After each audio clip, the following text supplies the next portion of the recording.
I'll go ahead and call to order then the Thursday, August 6, 2020 Watertown Board of Adjustment meeting. Can I get a roll call?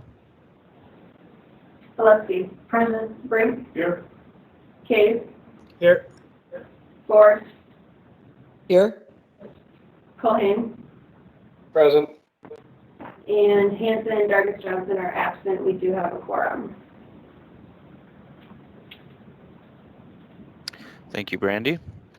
Next item on the agenda is the approval of the minutes from the July 23rd, 2020 meeting. Do I have a motion on that? Ford approves. I have a correction, Mr. Chair. Yes, Mr. Case? I believe the minutes show on July 23rd that voting in favor of the approval of the minutes was Hanson and Kays, and I don't believe either myself or Hanson were present at that meeting.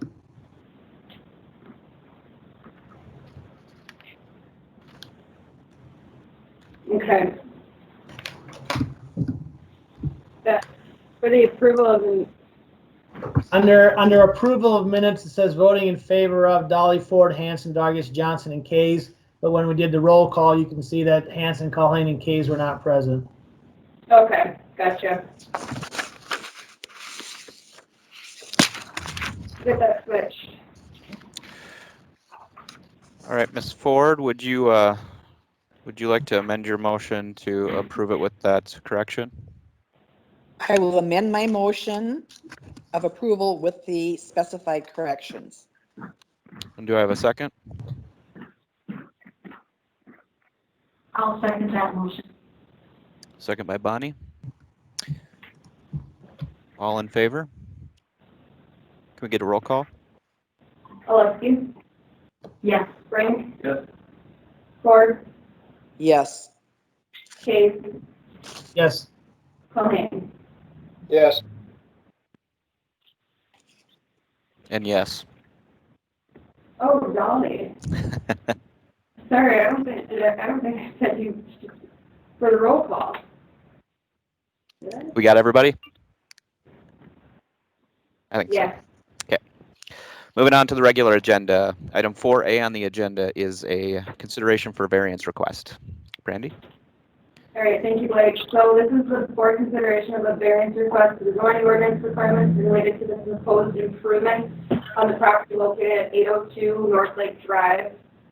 And here for you guys on Teams, I'll share my screen.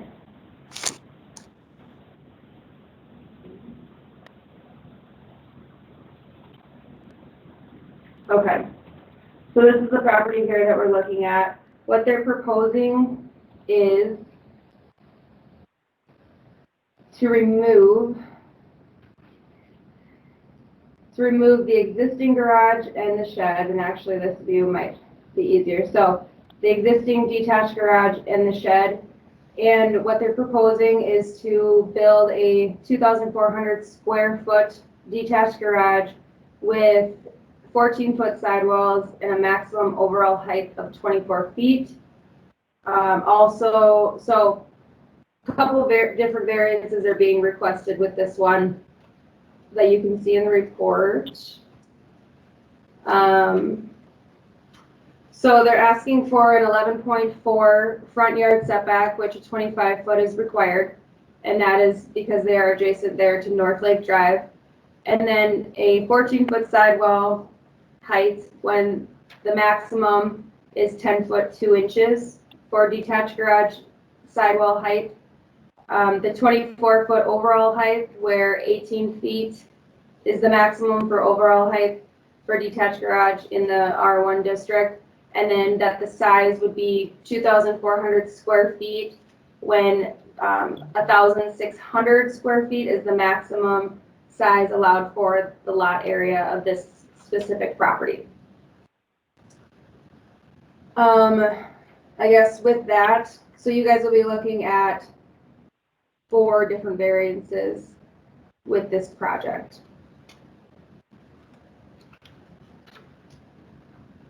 All right, thank you, Brandy.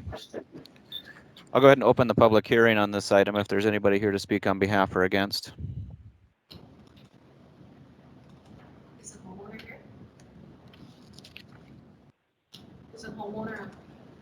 Is the homeowner online?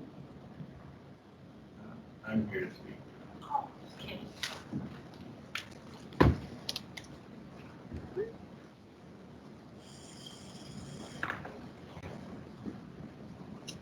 This is Colin DeYoung. I can't hear him. This is Colin DeYoung. I'm here to speak on behalf of the Warwicks. I guess their intention for requesting all these variances is they want to store their pontoon and camper, on site instead of in a storage unit or in the driveway on the property. So that's their main concern with 14-foot sidewall heights and then the size of the garage. And then the location is just putting it where the back wall of the existing shed is now. So if there's any questions, I'll try to answer them.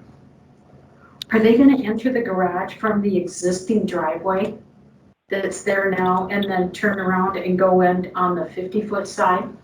Well, we kind of looked at it both ways, either utilizing the existing garage and backing in, or existing driveway and backing in from the east, or scooting the garage farther onto the site and having a driveway to access off of North Lake Drive. Where you'd be making the new driveway? We would have to if we went with option B, moving the garage farther east.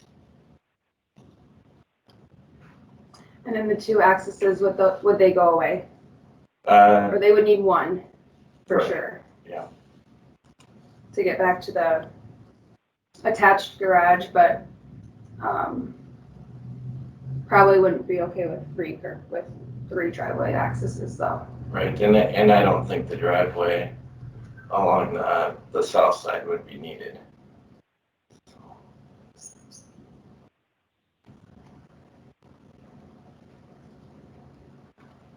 When I was out there, I didn't notice that driveway. I was busy looking at the existing garage sheds and stuff and kind of going, wow, okay. And then I just assumed they would just keep going from the existing driveway and have like the side of the garage where it faces the street is what I was thinking when I was looking at it. Oh, sure. And here, Bonnie, on the site plan, Uh-huh, so their garage would be opening to the north. yeah, yeah. That's what I thought too, instead of off of it would still use the existing driveway and you would turn in on the 50-foot side of the garage instead of the 48-foot side that runs parallel to the lake, to the road. I guess we were looking at the doors being on the east side. So you Over would pull here. in, yep, Oh. and then back in that way. Oh, okay. Towards the house, Right. okay. Brandy, when I look at the existing lot layout, are those structures that are currently there in compliance? I mean, if they were to burn down, would they be permitted to be put back up where they're at? So it all kind of goes together as one detached garage because of the separation with the shed and the detached garage that's existed. The garage itself is 21 feet from the property line, so it would have to be moved back up about 4 feet to meet that front yard setback requirement. But otherwise, the size of them is fine, and I'm imagining the sidewall height is compliant as well. Yeah. So what they have there existing for just the garage, not including the shed, is about 1,000 square feet. And for this lot size, they can have up to a 1,600 square foot detached structure.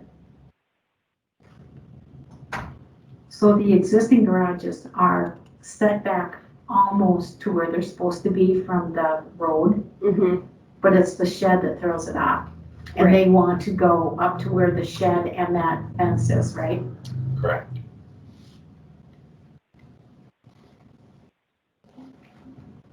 And there's an existing fence there that may be encroaching across the property line? Is that correct?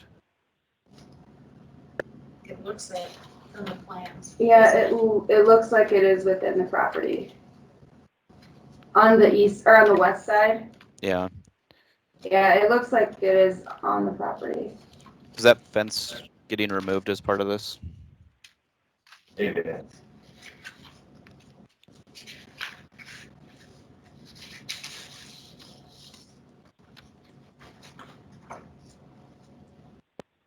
So then what they're gonna do is do away with that grass area. It's on the east side of the house and make that all driveway. Right, that was one of the options we had looked at. Okay.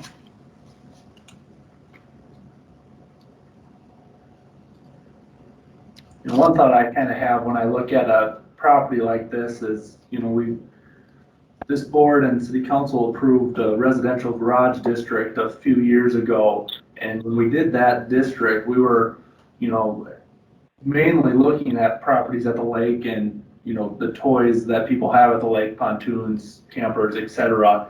And I kind of have a feeling that, we have a way of doing this that is different than approving multiple variances. It's just kind of, I don't know what the other board members' thoughts are on that, or. Mr. Chair, Yes, Mr. Case. question for Brandy. Do we have a history of granting variances to sidewall height at the lake? Not that I'm aware of. I don't think it happens all too often. I mean, but there are, just driving around the lake, you do see that there are some sidewalls that obviously have gotten variances, or hopefully. So the sidewall on the unattached garage, 18 feet. 14. It says on the application, 18-foot sidewall. Well, and I was a little confused by that too, but on the elevations that they provided, it says 14. So are they wanting 14 or 18?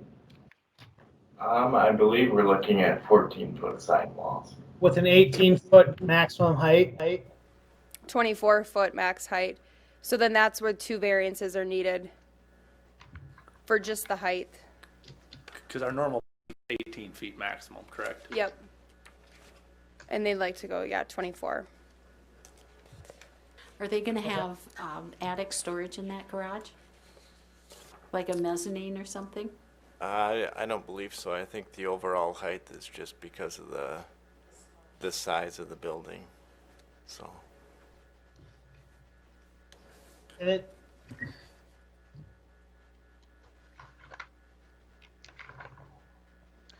Brandy, what's the front yard setback on the neighboring property there?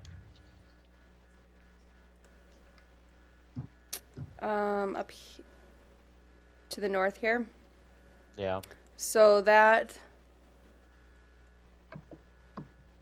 is like 7 feet To the road? to the property line. And then, so from the actual street, like from the fog line of the street, it's 32, but we only ever measure off of the property line. So, And just to note, that is a very approximate measurement. The aerial underlayment on these GIS maps can often be off as much as 3 to 5 feet at times. So it kind of looks like the proposed garage will be closer to the road than the property to the north? they were proposing 11 feet back from the property line. So they would actually, this proposal is encroaching less on the front yard setback than the property's detached garage to the north. And looking at the site plan, it's actually slightly less than where the shed outline is today. Foot in from the shed. Yeah, so I don't know if you guys can see this. This is about, and like Keith said, this is approximately where that garage would be set back to, this area. Brandy, do we have any requirements for maximum lot coverage in the R1? No. But this does kind of tie into what we did for the CL Lake Commercial District, and it's something that we probably would want to look into when we would create. Now, it's not created, so we don't really have anything to stand on, but I would think that we would want to implement that as well in looking at a residential lake district. And that's really, I mean, water quality.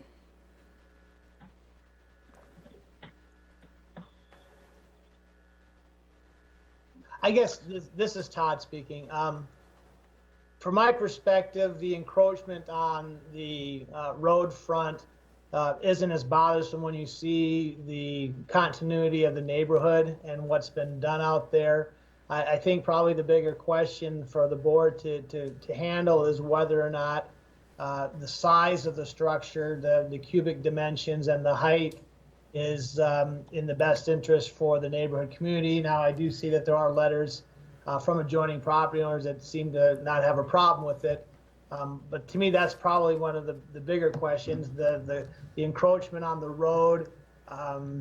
You know, we can decide that, well, we can stand our ground and we're going to take these one at a time for 250 years to move everything back 20 feet.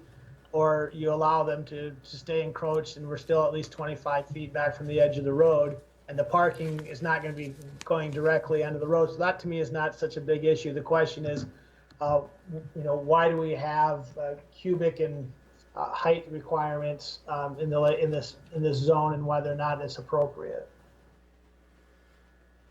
Right, and I think too, like bringing up the lake residential district, you know, people at the lake for storing their boats and toys and whatnot, you know, maybe it is something that we'd want to look at, increasing the size of unattached garages. But then again, I don't know why that just wouldn't be a thing citywide if it was okay at the lake. We haven't. Yeah, it's certainly something that we have to have a larger conversation about in relation to the long-term planning. We do have increased sidewall heights in the residential garage district. Mm-hmm. And one of the things that we typically look at with increased sidewall height is increased setback. I see this one on the closest setback is 18.7 feet. What's the typical setback for a structure here? 25. I think 25 side yard. Side yard is. Oh, the side yard is 9. So this is a little over double the normal typical setback for side yard setback. Mm-hmm.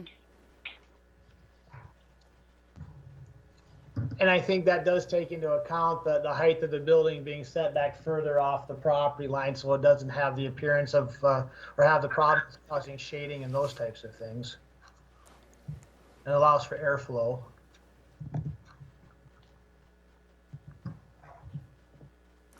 And speaking of the adjacent property owners too, I'm not sure if they are on the line. I think they were going to call in. I don't know if they have any input. Yeah, the public hearing is open if anybody is here to speak on behalf or against. Hi, this is Brett Kennedy. I'm appearing on behalf of Grace Paulson. I'm not 100% sure what the question is. I just thought if you wanted to make a statement at all about your thoughts for the Nope, I don't. I want to make it clear that my mother-in-law is neither in favor of nor against. Thank you. Is there anybody else here to speak in the public?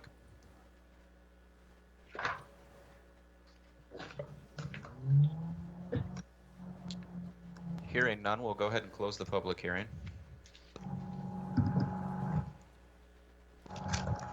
Mr. Chair, do we need to have separate actions, or can we bundle these variances into a single motion? I think we can take it however we want to propose the motion.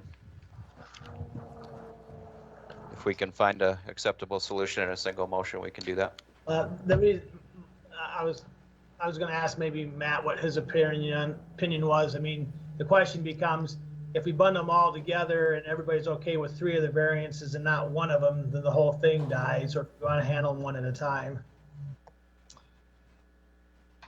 You know, my initial instinct was one at a time, but I guess you might want to ask the applicant if one of them fails.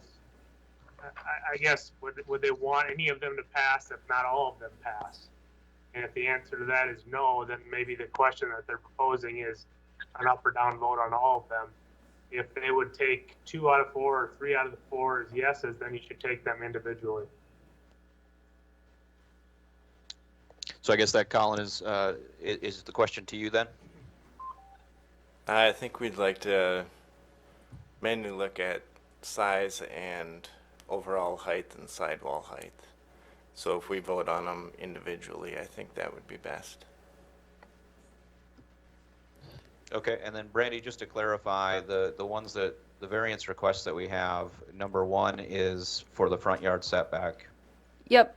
And so I pulled 2 it up is- here on my screen. Okay, perfect. So we've got 2 is the 14-foot sidewall height, 3 is 24-foot overall height, and 4 is the overall square footage of 2,400 Yep. square feet. Mr. Chair, I'd like to make a motion to recommend or to approve the 11-foot 4-inch front yard setback, variance request number 1. My motion is made based upon the existing neighborhood and the layout of surrounding buildings up and down that street. Thank you, Mr. Case. Do I have a second? Second, Colhane. A second by Colhane. Is there any discussion before we take a vote on this one?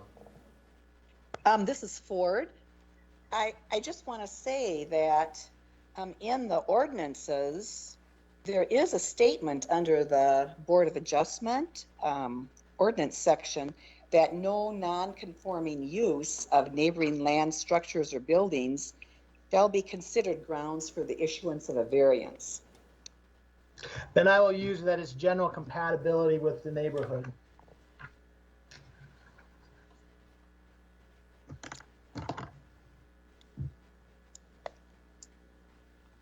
Any additional commentary?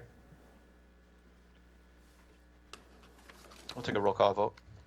Dolly, Yes. Aletsky, Yes. Brink, Yes. Ford, No. Kays, Yes. Colhane. Yes. Motion passes 5-1. Mr. Chair, this is Kays again. I'd make a motion to approve the, I'm going to throw this out. I'd like to make a motion to approve variances 2 and 3 together to the sidewall height and overall height because I think they're related. And the basis for, I'm just going to make the motion for discussion purposes. Motion by Mr. Case. I'll second it. A second by Brink. When I look at the overall height and know that we allow it in the residential garage district and that we developed that district for the use of recreational stuff, it just, I don't like granting a variance in a residential property for it, is kind of my thoughts. This is Ford. I agree with you, Jeff. I have a lot of concerns about that. I think this building is just way too big.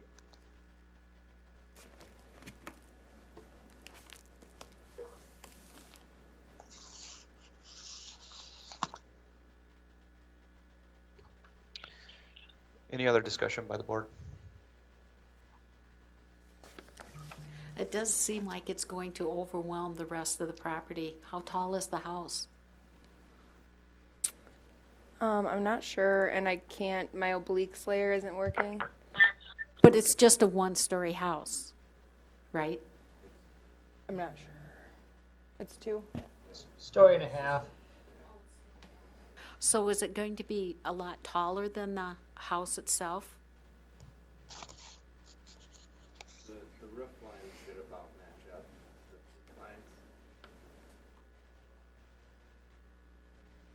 Because you can see here, they have a patio area and then they have a deck.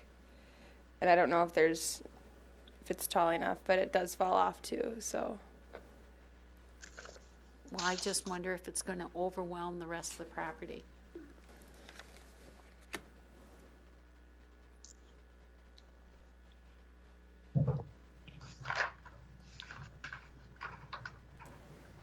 Here, If we're ready, we'll take a vote on this one. all right. Culhane, Yes. Kays, Yes. Ford, No. Brink, No. Aletsky, Yes. Dolly. Yes. All right, that motion passes 4-2. Randy, Yep. I believe that variances require 5. Okay, sounds good. Yeah, actually, after I said that, I was a little hesitant there. So, 2/3 of the members of the board, so it requires 5. okay, so then that fails. The For first the, variance has passed, and the second for the sidewall height and the maximum height has failed. yep, Mr. Chair, motion to approve variance request number 4. A motion by Mr. Case. I'll Do I have a second. second? Second, Colleen. Thank you. Discussion on this item? This is in relation to the overall square footage of the garage in excess of the typical maximum. This is case. I probably have more problems with the actual size of the cubic contents of the garage as opposed to the previous sidewall discussion, because we were looking at, I could put a 30-foot house 9 feet off the property line, and they were going to be 18 feet on a 24-foot structure. So I didn't have the issue with the building height as much as I do, I think, of the increased attached garage size. But that was just my thoughts.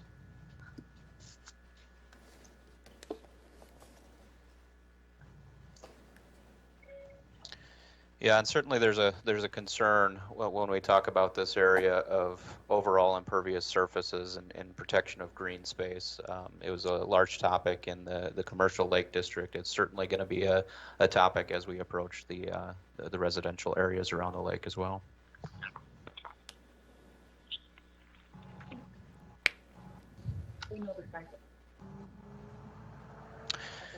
I just Any like additional when- discussion by the board? I do like when we can have one building kind of clean up and get rid of 2 structures. I do like how, or 3 structures. So I do like how, that aspect of that.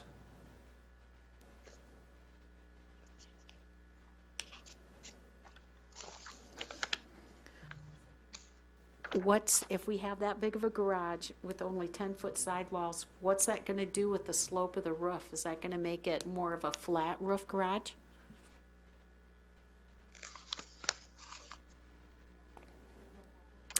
I'm not sure.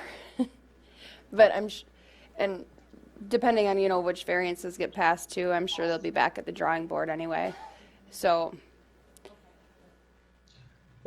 What's the pitch of the roof have to be if with a 10-foot maximum sidewall to still achieve what they need on a for the pontoon?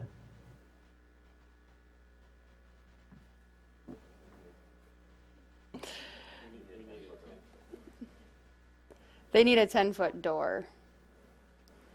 I got it. Doesn't he say that in the letter too, talking about the door height? Yep. Yep, I missed it. I missed that. Yeah. Okay. We'll call a roll call vote on this. All right, Dolly, No. Aletsky, Yes. Brink, Yes. Ford, No. Kays, Yes. Culhane. Yes. Motion fails 4-2. All right, moving on to regular agenda item 4B. Okay, so this is board consideration of a variance request to the zoning ordinance requirements related to proposed improvements on the property located at the 200 block of 3rd Street Northwest. Let me get down there. So this is just one variance request here, and what he is looking for is for lesser setbacks. So right now the property, well, it's zoned I-1 light industrial district, and typically the front yard setback is 40 feet, and he is asking for a 5-foot variance to allow for a 35-foot front yard setback for a new building to be constructed. They were in front of the board in the past for the same situation, and actually maybe GI. So here's their existing building. This is 35. They got a variance at that time for a 35-foot front yard setback because they have existing utilities that are stubbed out of the ground. So they would like to utilize them without having to move them back 5 feet. I'll get over here so you guys can see the example on GIS.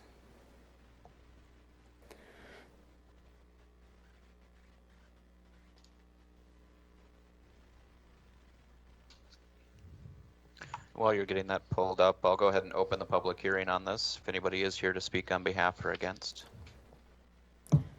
So here I have it pulled up. You can see the utilities there, which that's 35 feet to the property line approximately. And so they were previously approved for that variance. Was no building constructed at that time? Sorry, it was for this building here. Okay. Same scenario, different building. Yep.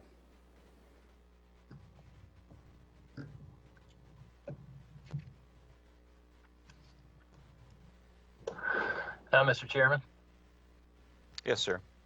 I would just like to note, Heath Von here, Public Works Director, City Engineer. I'd like to note that those service stubs that are going into any lot like this one, I don't know the exact circumstances for these service stubs, but I can say that they are more or less arbitrarily stubbed into these lots for use and typically meant to be extended and modified with the construction of a structure. I just wanted to make that known to the board for your knowledge. Thank you, Heath.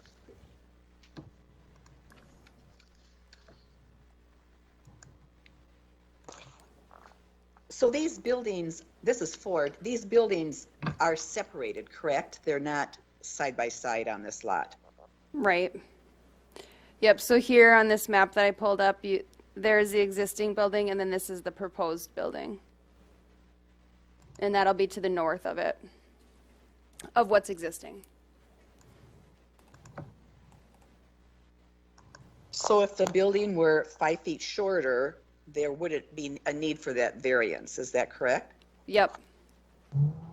And you can see they have 87.3 feet on the rear yard setback still, and they only need 30. Yeah, the size of the building wouldn't need to change. It just needs to get pushed back 5 feet, right? Mm-hmm. And the crux, I guess, is that utility question. So they want to use the stubs without moving them 5 foot further into the lot. Right. Okay.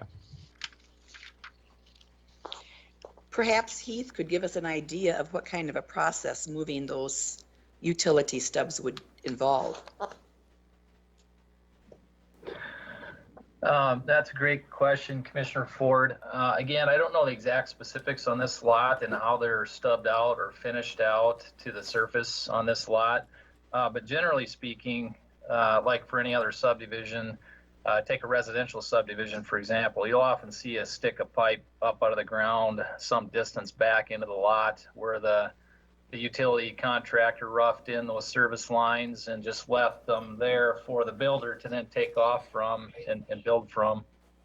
And so, the exact situation here, I can't speak to as far as how these are finished out or why the applicant feels that they need to be locked in where they're at. It otherwise seems like a pretty routine and common practice to just go ahead and extend those services to the structure. So it is a relatively routine thing that happens frequently. Yes, I would say that is true. Thank you.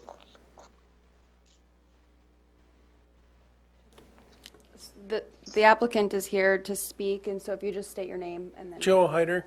We already extended that once before. We moved it in 10 feet or more. And so you were under the impression that that was meeting the setbacks at Yep. that time? Did it meet the setback at the time it was moved? I don't know. This has all been handed over to me from my father. And when we So moved when- that existing building that's there from where the new fire hall is, there was no problem then. So And Brandy, and there has was- the setback been this distance for a length of time, or is it a new setback? I think it's existed as 40 feet for quite a while. I'll look here to see when the last time it was amended, but it's for that entire chart, so it's might be hard to tell. Has the zoning on this parcel of land changed? No, I don't believe so. Brandy, what you're sharing is upside down. Can you guys see Google Maps? Yeah, I see Google Maps. And it's upside down for you, Diana? It is. It appears to be right side up on my screen. Same for me. Are you doing a headstand? Yes, I'm practicing some head down yoga while we're having the meeting here, so don't worry about it. I'll switch screens.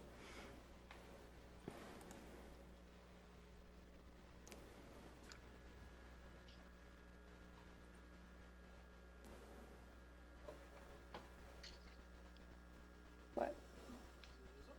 I don't think so. So is there something preventing you from moving those utilities 5 foot farther in to meet the I setback just don't want requirements? another splice in it. We've already moved it 10 or better feet already once. This is Case, Mr. Chair. My general comment and philosophy when it comes to variances over the years is that when a building comes in and they ask for a variance, it's that individual building that triggers the variance for that specific lot. However, if the community is so inclined to grant the original variance, they basically made a commitment, in my opinion, that the variance runs parallel to either the front yard or the side yard or the rear yard. They've already made the determination that that encroachment is okay on the western, the eastern, the northerly, or the southern side of the property. So using that as a basis in my history and practical experience, I don't have a problem with the encroachment of of this area because a variance has already been granted to encroach this particular front yard across that property anyhow. That's just my thoughts. That's in relation to the southerly building there that was granted a variance in the past. Correct. Well, I don't believe asking him to move it another 5 feet, this is Ford, really will I'll point out again that the ordinance specifically states that no non-conforming issues are grounds for granting a variance. And I'm not going to argue with you, Diane. I'm just saying that when the variance was issued and previously, they've established a new setback for that particular parcel, regardless of the number of which structure. That's my argument.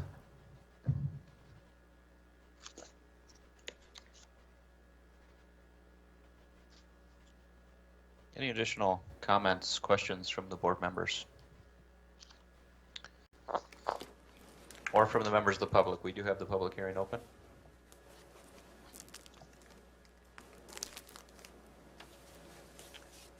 Hearing none, I'll close the public hearing.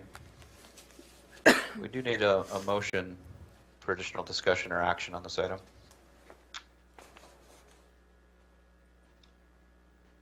I'll make a motion to approve this item. I have a motion by Bonnie. This is Brink, I'll second. Any additional discussion?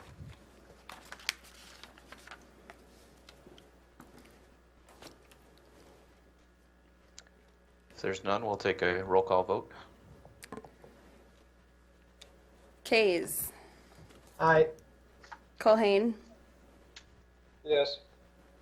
Dolly, Yes. Aletsky, Yes. Brink, Yes. Ford. No. Motion passes 5-1. 5-1. Thank you, Brandy. We'll move on to item 4C on the agenda. Thank you. Okay, thank you, Blake. So this is board consideration of a variance request to the zoning ordinance requirements related to proposed improvements on the property located at 506 South Lake Drive. And I'll get my GIS over there. Sorry, I should have made bookmarks because I'm kind of flying across town.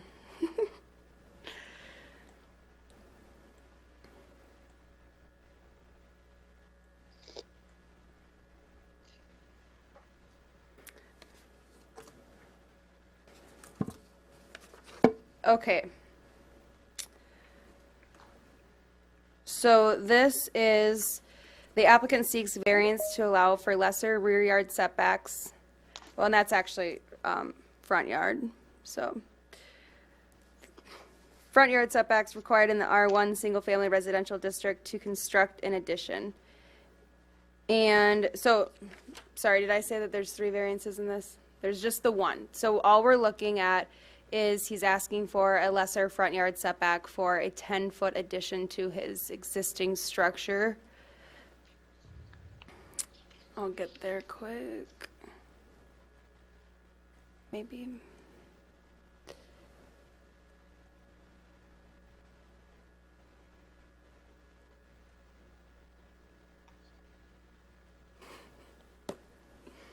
Okay, so this is the property that we're looking at here. Currently, from the property line, and I could pull up the site plan too, but it's about 33 feet. I'll pull up the site plan. Sorry.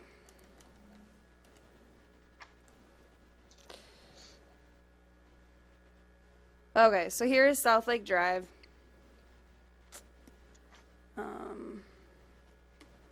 There's Lake Kempeska. Here's his existing structure. And then this is the addition that he would like to add on. And so it's basically to his garage, and then I'll pull up a rendering of what the addition will look like. And then, so it's an addition to the garage, and then on top there will be a balcony on top of there. Not really a balcony, but kind of a patio, a roof patio.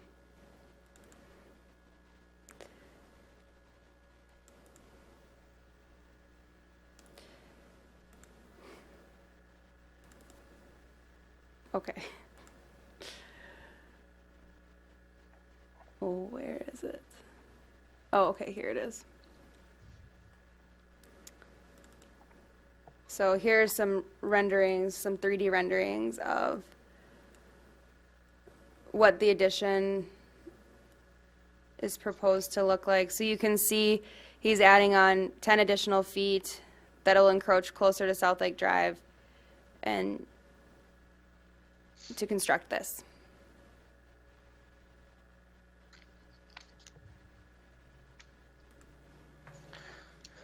Thank you, Brandy. I'll open the public hearing if anybody's here to speak on behalf or against this variance request.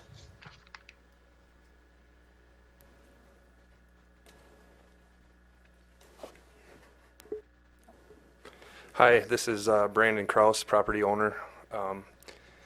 I'm just looking for some more space to expand, or for garage space, I guess. Currently, I can only fit with some lake toys. I have a golf cart and a kayak and things of that nature, and I can currently only fit one vehicle in the 2-car garage because of that. And even with the one vehicle, I have a pickup that I can, if I park close enough to the front, I can just barely walk behind the back of my pickup, or if I park far enough back to the garage, I can barely walk in front of the pickup. So it's very tight in there, and I'm looking for some more space to store my belongings, as well as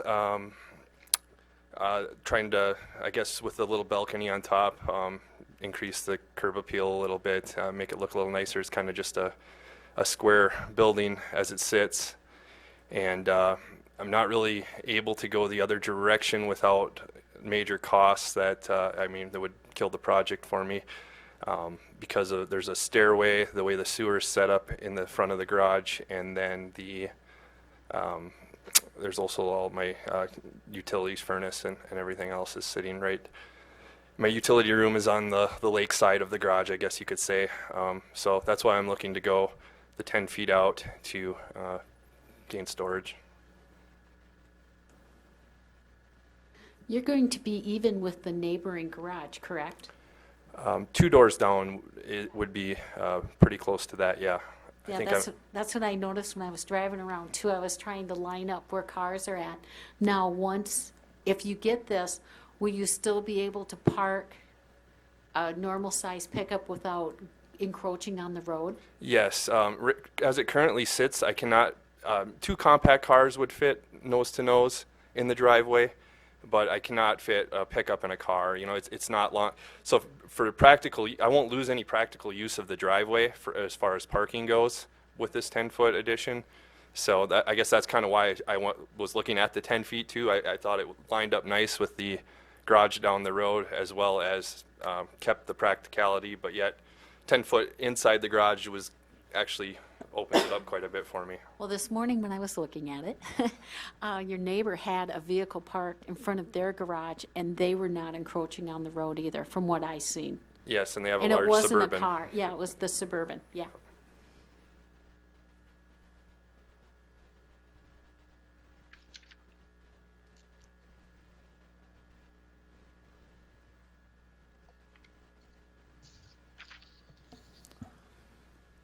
This is Jeff. I was just gonna point out that even if the application would have been to build on the back side, this property still looks like it encroaches the setback line and would come to us for a variance anyway, correct, Brandy?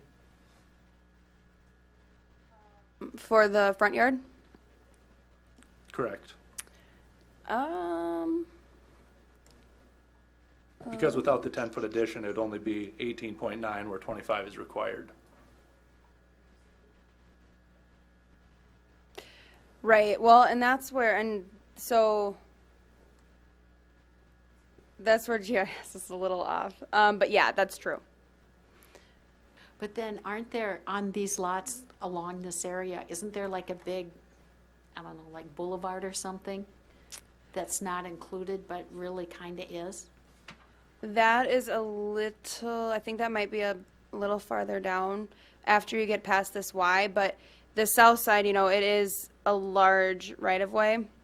And even when I just turn on my plats layer here, it's not adding up to what the survey was, but it's about a 50-foot right-of-way for South Lake Drive. But I think it's just a little skewed. I think it should be more even on GIS. So that's something. That's just the inaccuracy. The plat that we've got in front of us is the correct boundaries for the lot. Yeah, so Jeff's right, that no matter what, they would be coming in for a variance. And two, a couple years back, there was a structure that was in the floodplain that was taken down. So, and in discussions with the applicant, he had talked about, someday building on, because right now there's no living quarters on the on, it's just the garage, and then his living quarters are on the second floor. So someday that he would expand further to the back, where then dressing up, putting this on the back wouldn't really make sense for him at this time. Is that accurate? Yes, that's accurate. And when you build your new house someday, it will be above the flood elevation, correct? Yes. Okay.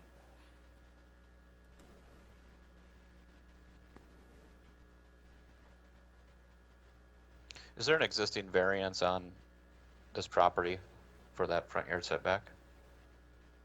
I'm not sure off the top of my head.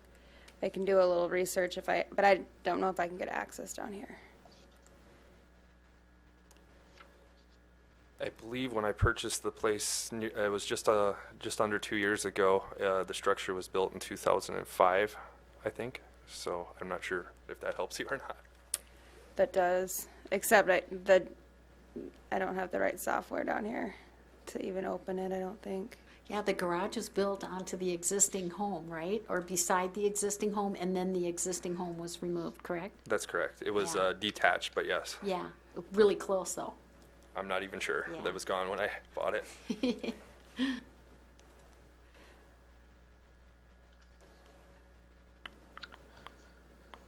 Are there any other members from the public that would like to speak on behalf or against while the public hearing is open?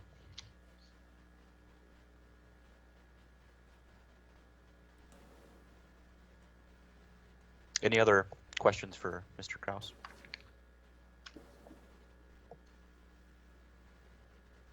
All right, thank you. Go ahead and close the public hearing. I'll make a motion to approve the variance. We have a motion by Mr. Brink, I'll second that motion. second by Bonnie. Discussion?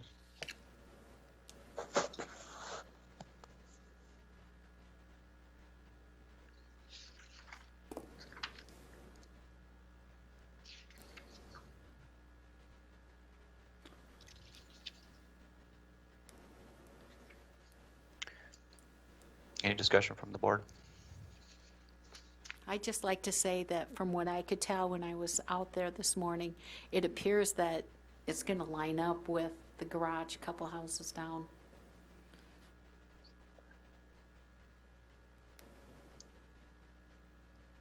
I'm just looking at the list of people in the meeting. Do we still have a quorum? It looks like maybe we lost Todd. No, I'm here. Oh, sorry, I didn't. Todd is a guest today. You're being too quiet. My apologies. Sorry for the confusion.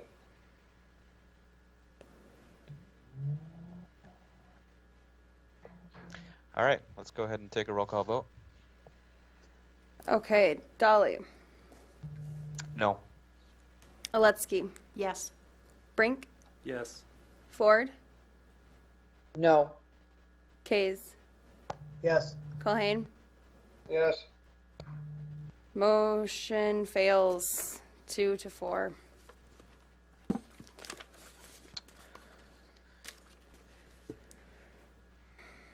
All right, moving on to item 4D on the agenda. We have a conditional use request. Yes. Thank you. So this is board consideration of a conditional use request in the C1 Community Commercial District for contractor shops on the property located at 317 First Avenue Southeast. And this conditional use came before the board previously, if you recall. It was in April, and so at that time he was asking for a conditional use for storage units and a contractor shop. And I think where the board had issues is having the bathroom facilities for storage units and the definitions and whatnot. So now all he's asking for is for the conditional use of a contractor shop. He did utilize the same setbacks that the board had suggested previously as well, just because he is in the downtown district, so it's zoned C1 community commercial. And it is also within our downtown overlay, or downtown aesthetics overlay district. So he would have to comply with that. Okay, where am I? Okay. So it's this little lot here. Did any of the neighbor properties have any concerns or questions? I did, and I'm not sure if Greg is online, but if he's not, he did call in, and Greg Hofteaser is a adjacent landowner, and he's not opposed to the general idea of personal storage and a garage, but is opposed to contractor use in that location. Because basically, what the applicant, Joe Kalhoff, and he is here if you guys have questions, but what he's wanting to do is, he lives downtown, and so he wants to do something that would be for his personal storage, not necessarily commercial or contractor shop at this time, but what we have to think about though is going forward and what is appropriate in this zone, and kind of how to make his use work, as obviously a personal storage garage is a lot less intrusive than like a contractor shop, or what it could be. There's just nothing really in ordinance that allows for that, other than if it were to be incidental to like a permitted use that a garage would be.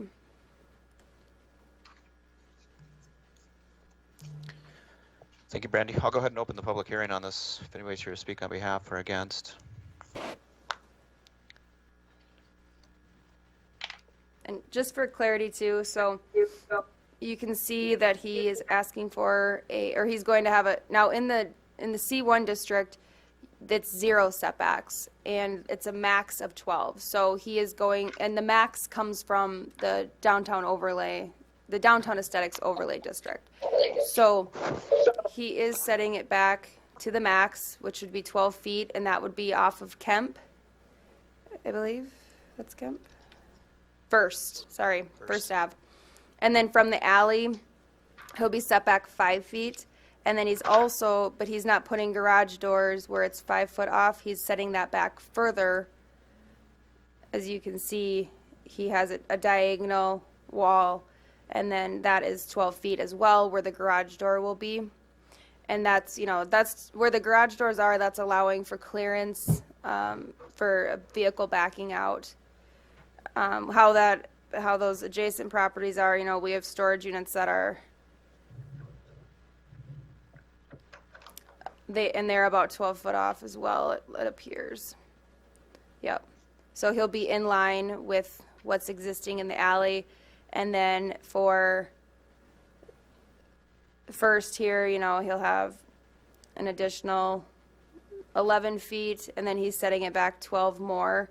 So he wouldn't be able to park a vehicle in front of the garage doors because he would be encroaching in the sidewalk. But that is the max that he can be set back from our aesthetics requirements. So he's not going to line up with the property to the right? He's going to be closer to First Avenue? Yep. And that is, because it's 0 foot setbacks in the C1.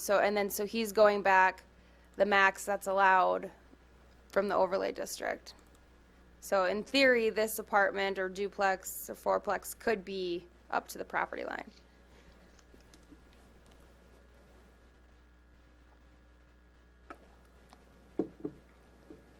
I'm just thinking about lining up and blending in with the neighborhood. What about the next block over? Will he be closer to the street than the other ones too? Over here? Yeah. Or the other direction too, or to the left?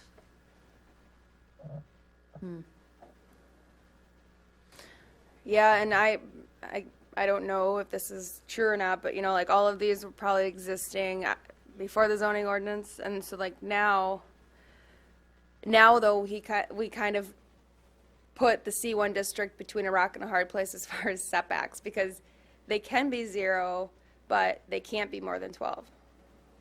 And that's to create the downtown feel, because you don't want, you don't want buildings set way back where it doesn't feel, you're not getting that sense of enclosure and window shopping and whatnot. And that was the challenge, I guess, when we went into that and had discussions on where the boundaries should be, because in some of the periphery around this zone, there is this scenario where we have residential use, like we see on this block here.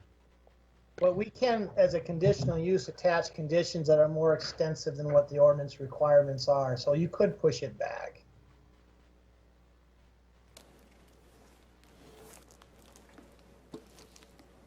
That wouldn't require a variance? What are you variancing? You're making something more restrictive than what the requirements are. Okay. Our requirement's a 12-foot. It's a condition of the conditional use permit.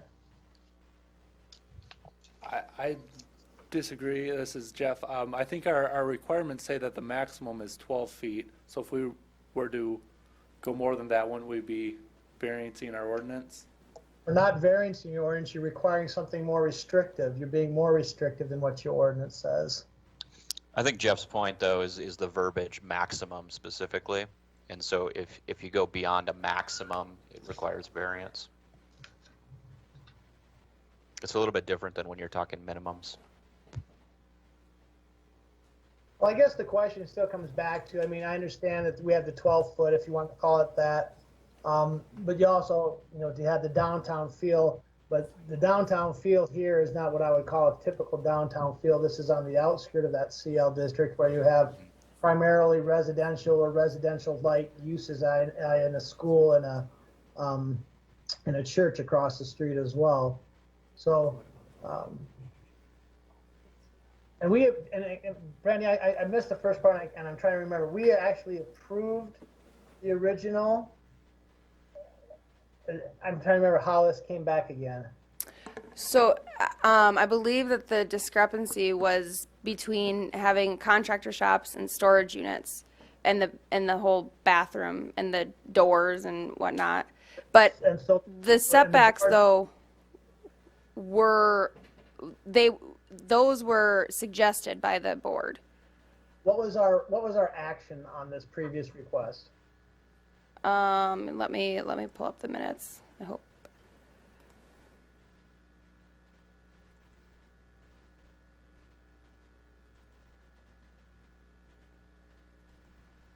My luck, they're minutes that aren't done.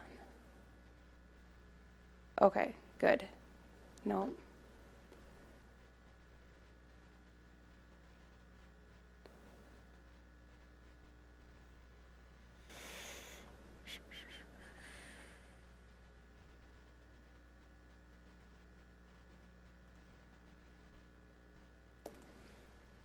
I thought it was in April, so.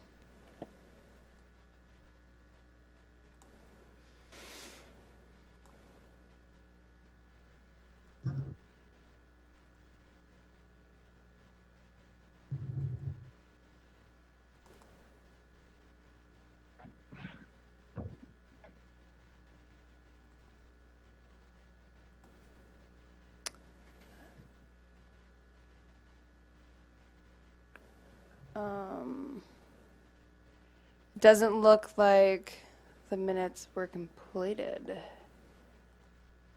So did we approve or did we deny the original request? It was denied because of the and I listened back on the meeting, but I don't want to speak out of term either on if what was accurate, but I believe that it was because of the multiple uses.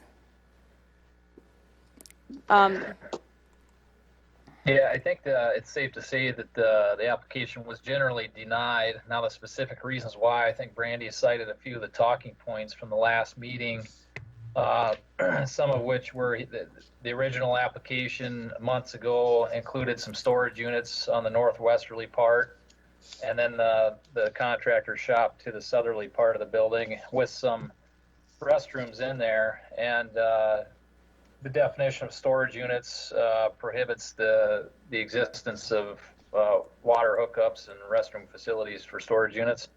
I think the other part, though, was the setbacks on the south side that was maybe even a larger concern with the access and backing out directly onto First, the sidewalk being right immediately adjacent to those garage doors. I think that was another point of concern that we had with that the board discussed with the application originally. So I pulled up the original site plan here, if this brings any recollection back for anybody. So what was proposed originally was that the building would have 0 setbacks. And then, so you can see 3 garage doors entering first, 2 entering the alley. And then this was the issue because these doors leading to the bathrooms, and that if these are really storage units, then they shouldn't have bathrooms.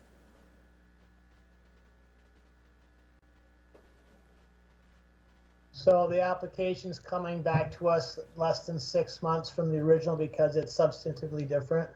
Yeah, and there was not a time specified.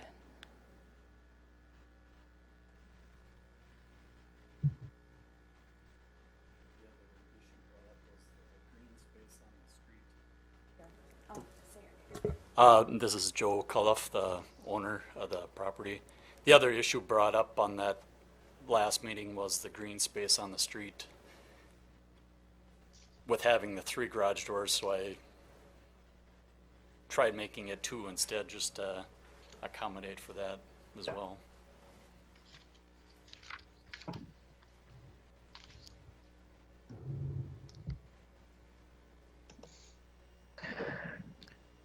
And so in the proposal that's before us, Brandy, would there be a curb cut on the south side for the 2 garage doors? Yes. And to that point, Mr. Chairman, if I could follow up to that, does the owner anticipate having one shared curb cut for both of those garage doors or 2 separate ones? Just one. Okay.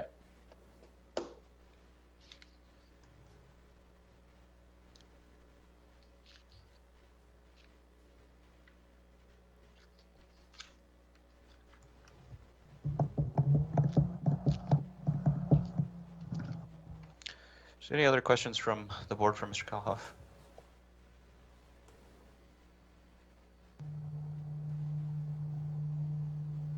Anybody else here to speak on behalf or against from the public while the hearing's open?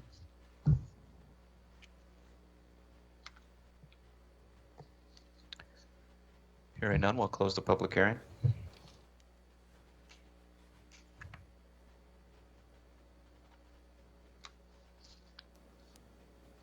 I'll make a motion to approve. A motion by Bonnie Ford seconds. and a second by Ford. Any discussion on this item?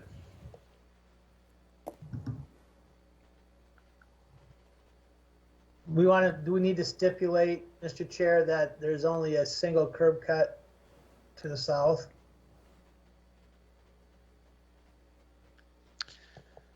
Yeah, I think it would be good to clarify that. Do you If want me the to amend makers my of the motion? motion- A motion? Did you amend your Ford's- motion? And second by Ford? Correct. Any discussion on this item before we take action? Mr. Chairman, I don't think it's anything that the board would want to consider in the motion, but I would just reiterate to the parking restriction that would be created here where a vehicle would not be allowed to be parked in front of those either garage door due to the blocking of the sidewalk that exists there today. So just so that's noted again for the record. Yeah, thank you, Heath. All right, we'll take a roll call vote. Okay, Dolly, No. Oletsky, Yes. Brink, Yes. Ford, Yes. Kays, No. no, No. Culhane. No. Motion fails 3-4, 3-3. 3-3. Okay, moving on to item 5 is open public comments. If there's anybody here to speak to the Board of Adjustment on an item that wasn't on the agenda, now would be the time. Anybody there in the room? Nope. Well, I mean, there are, but nobody that wants to say anything. Thank you, Brandy. Any new business? None that I have. Any old business? Nope. All right, then I will adjourn us as the Board of Adjustment, and we will take a couple-minute break here and re-adjourn as the Plan Commission. Sounds good.